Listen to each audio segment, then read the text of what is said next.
Hello dear student, स्वागत है आपका एक और नई वीडियो में। और इस वीडियो में हम देखने वाले हैं यार proof of electronic agreement.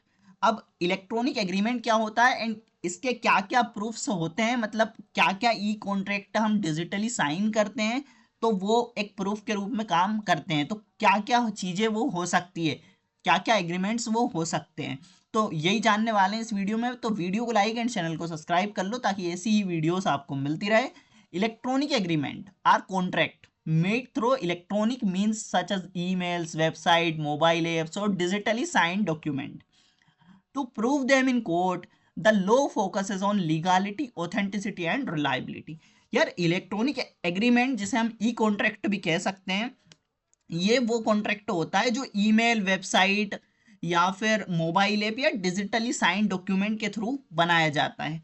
Court में जब ई कॉन्ट्रैक्ट प्रूव करने के लिए जब लो लीगालिटी, ऑथेंटिसिटी और रिलायबिलिटी पर फोकस किया जाता है कि वो लीगल है या ऑथेंटिक है या नहीं है, रिलायबल है या नहीं है, तो ये सब चीज़ें प्रूव करने में हमें चाहती है। अब देखते हैं हम कि क्या क्या चीज़ें हो सकती है। फर्स्ट है लीगल वैलिडिटी, मतलब under the IT act 2000 electronic agreement are legally valid. अब क्या है कि आईटी एक्ट 2000 है, उसके अकॉर्डिंग क्या है कि जो इलेक्ट्रॉनिक एग्रीमेंट्स है वो वैलिड है, आप प्रूफ के तौर पर वो दे सकते हैं। A contract can not be deny validity only because it is in electronic form. अब क्या होता है कि जो इलेक्ट्रॉनिक एग्रीमेंट्स होते हैं वो सिर्फ इस जगह से कॉन्ट्रैक्ट इनवैलिड नहीं हो सकता है उसका, बिकॉज वो क्या है इलेक्ट्रॉनिक फॉर्म में यदि है तो वो कॉन्ट्रैक्ट इनवैलिड नहीं हो सकता है। Digital signature give strong legal recognition to e agreements. अब डिजिटल सिग्नेचर जो है वो ई एग्रीमेंट्स को स्ट्रॉन्ग लीगल रिकॉग्निशन देते हैं कि ये लीगल है और वैलिड भी है। सेकेंड है proof in court.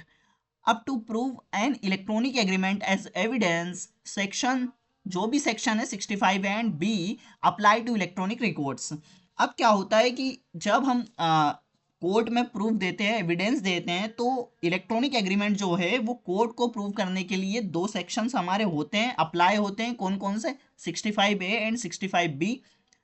65B certificate is required. अब इसका भी एक सर्टिफिकेट होता है 65B का। इस सर्टिफिकेट में क्या क्या चीजें मैंडेटरी होती है? How the electronic agreement was created, details of the device or system used, that the record was produced in the normal course of activity and that the system was functioning properly।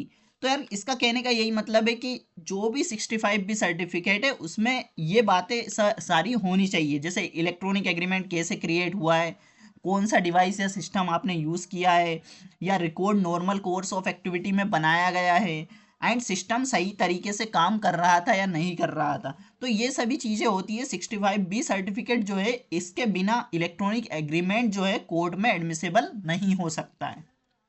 Third होता है role of digital signature. अभी हमने role देखा था कि role of digital signature क्या role होता है, ओके, डिजिटल एविडेंस में। तो ये भी वही सेम चीज है कि it's proves identity of parties, ensure the agreement is not Altered, prevent parties from denying the contract, non repudiation, integrity, authenticity। तो ये सेम चीजें हमने उस वीडियो में पूरा कवर किया है अच्छे से। फोर्थ होता है हमारा अदर सपोर्टिंग एविडेंस, मींस अब जो भी अदर सपोर्टिंग एविडेंस होते हैं, जैसे जब कोर्ट इलेक्ट्रॉनिक एग्रीमेंट के सपोर्ट में ये एविडेंस भी देख सकती है, जैसे email confirmation, server logs and time stamps, IP address records, payment receipts और ट्रांजैक्शन लॉग्स।